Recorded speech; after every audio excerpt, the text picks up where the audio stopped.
Hello friends, welcome back to my channel. কল্পনা সত্য কিছু ঘটনা ৩৭ নম্বর এপিসোডে আপনাদেরকে আমি স্বাগত জানাই।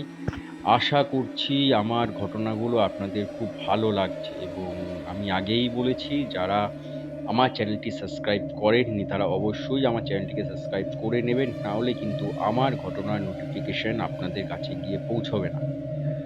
তো আজকে যে ঘটনাটি আমাকে শেয়ার করেছেন আমার এক দাদা, তার নাম তপন, এবং তিনি তার ছোটবেলায় ঘটনাটি তার সাথে ঘটেছিল এবং তিনি সেই ঘটনাটি আমার সাথে শেয়ার করেছেন।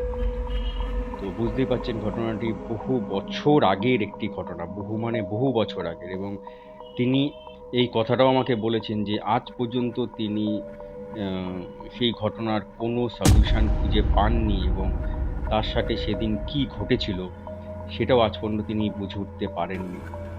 তো আমি সরাসরি চলে যাচ্ছি ঘটনাতে। আশা করি ঘটনাটি আপনাদের ভালো লাগবে। তো তপনদা এখানকারই ছেলে, কিন্তু তার দেশের বাড়ি ছিল পুরুলিয়াতে এবং পুরুলিয়ার একটি গ্রামে। তো গ্রামটার নাম অ্যাজ ইউজুয়াল আমাকে বলতে বারণ করেছেন, সেজন্য আমি গ্রামের নামটা উচ্চ রাখলাম। তো যাই হোক, তার তখন মাধ্যমিক পরীক্ষা, এবং মাধ্যমিক পরীক্ষার বেশ কিছু মাস আগে তিনি তার দেশের বাড়িতে যান এবং সেখানে তিনি পড়তে বসেছিলেন।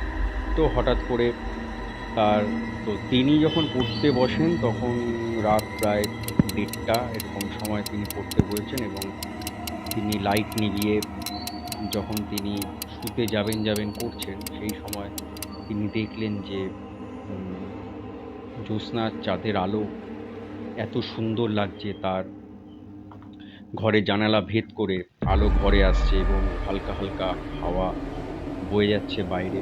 তো সেই জিনিসটা উপভোগ করার জন্য তিনি সেই সময় কোনো কিছু চিন্তা না করে তিনি তার ঘরের জানালাটা খুলে দিলেন এবং তিনি সেই মনোরম দৃশ্যটি উপভোগ করতে লাগলেন। তো তার হঠাৎ করে মনে হলো যে থাক, লাইট এখন আর জ্বালাবো না, কিছুক্ষণ জানলার পাশে বসে থাকি, বসে জিনিসটাকে উপভোগ করি, এবং তিনি নিজে গুনগুন করে গান গাইতে শুরু করলেন এবং হাতে মোবাইল নিয়ে মোবাইলটা ঘাঁটতে থাকলেন। তো যাই হোক, এরকমভাবে চলছে। তো বেশ কিছুক্ষণ যাওয়ার পরে তিনি একটি নূপুরের আওয়াজ লক্ষ্য করলেন, মানে তার কানে ভেসে এলো একটু নূপুরের আওয়াজ, এবং তিনি কিছুক্ষণ মানে সেটি লক্ষ্য করার পরে যখন ভালো করে তাকালেন তখন দেখছেন যে আওয়াজটা থেমে গেছে। তো উনি ভাবলেন যে হতে পারে হয়তো তার মনের ভুল, সেজন্য হয়তো নূপুরের আওয়াজটা তিনি শুনতে পেয়েছেন। তো যথারীতি তিনি সেরকমভাবেই জানলার সামনে বসে তিনি গুনগুন করে গান করছেন এবং বাইরের দিকে তাকিয়ে আছেন জ্যোৎস্নার আলোর দিকে। তিনি দেখছেন আবার সেই নূপুরের আওয়াজটা তার দিকে আসছে এবং তিনি লক্ষ্য করলেন যে শব্দটা তার পেছন দিক থেকে আসছে, যেখানে টেবিলটা রয়েছে।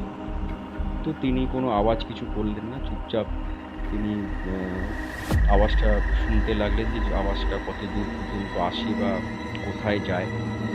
তো এরকমভাবে বেশ খানিকটা যখন কেটে যায় তিনি তখনও ভয় পাননি, কেটে যায়। তো হঠাৎ করে তিনি দেখেন, শুনতে পান যে চুরির আওয়াজ, এবং অদ্ভুত ব্যাপার, চুরির আওয়াজটা যখন তিনি লক্ষ্য করলেন, মানে এক হাতে চুরি পরে কেউ যদি হাঁটে বা চুরি যদি কেউ নাচায় বা চুরি নিয়ে যদি কেউ কোনো কিছুতে রাখে বা টেবিলে বা কোথাও যদি রাখে যেরকম শব্দটা হয় ঠিক সেরকমভাবেই শব্দটা হলো, এবং সেই শব্দের পরে তিনি রীতিমতো ভয় পেয়ে যান এবং তিনি সেই জায়গায় মানে জমে যান ইন দ্য সেন্স, মানে তিনি সেই জায়গাতে চুপচাপ বসে থাকেন, মানে নড়াচড়ার মতনও তার কোনো ক্ষমতা ছিল না।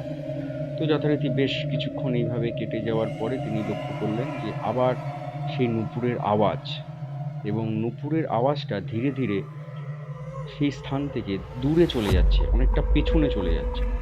তো তিনি মানে এটাই ভাবলেন যে যিনি এসছিলেন বা কি হয়েছে তিনি তো বুঝতে পারছিলেন না। তো সে হয়তো ঘর থেকে বেরিয়ে চলে গেল এবং তিনি দৌড়ে গিয়ে জানলা বন্ধ করে এবং তিনি দৌড়ে গিয়ে তিনি বিছানায় শুয়ে পড়লেন।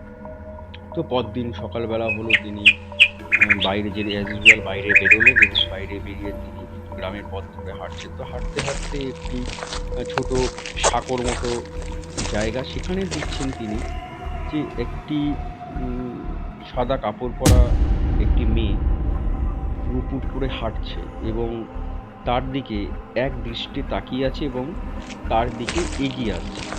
তো সে তো মানে রীতিমতো একটু ভয়ও পাচ্ছিল, কারণ আগের দিনে রাতের ঘটনা তার পুরোপুরি মানে মাথায় গেঁথে রয়েছে এবং তিনি তার সাথে সেটা রিলেট করছেন।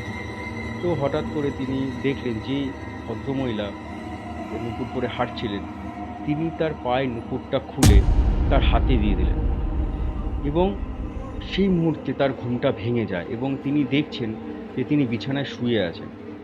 তো তিনি যখন বিছানা ছেড়ে যখন উঠলেন, উঠে যখন বসলেন, হঠাৎ করে পুরো ঘামিয়ে গেছেন, উনি ভয় পেয়ে গেছেন, ঘামিয়ে যখন গেছেন, তখন তিনি ভাবছেন যে আদৌ কি এটা সত্যি, না আমি স্বপ্ন দেখছি।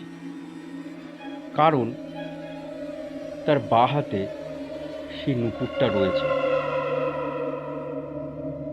তিনি এখনো পর্যন্ত, মানে আমাকে যখন তিনি ঘটনাটি বলেছেন, তখনও পর্যন্ত তিনি এটা আবিষ্কার করতে পারলেন না যে আদৌ কি ঘটনাটি সত্যি ঘটনা, না কোনো কল্পনা, না ভৌতিক কোনো ব্যাপার। তা আজও তার কোনো সমাধান হয়নি। তো আশা করি ঘটনাটি আপনাদের ভালো লেগেছে এবং ঘটনাটি যদি ভালো লেগে থাকে অবশ্যই আমার চ্যানেলটিকে সাবস্ক্রাইব করে নেবেন, নাহলে কিন্তু আমার ঘটনার নোটিফিকেশন আপনাদের কাছে গিয়ে পৌঁছাবে। তো আশা করছি আপনারা ভালো আছেন, সুস্থ আছেন, ভালো থাকবেন। আর আরেকটা কথা বলি, সামনে পুজো আসছে, অবশ্যই ভালো করে আপনারা পুজো কাটাবেন।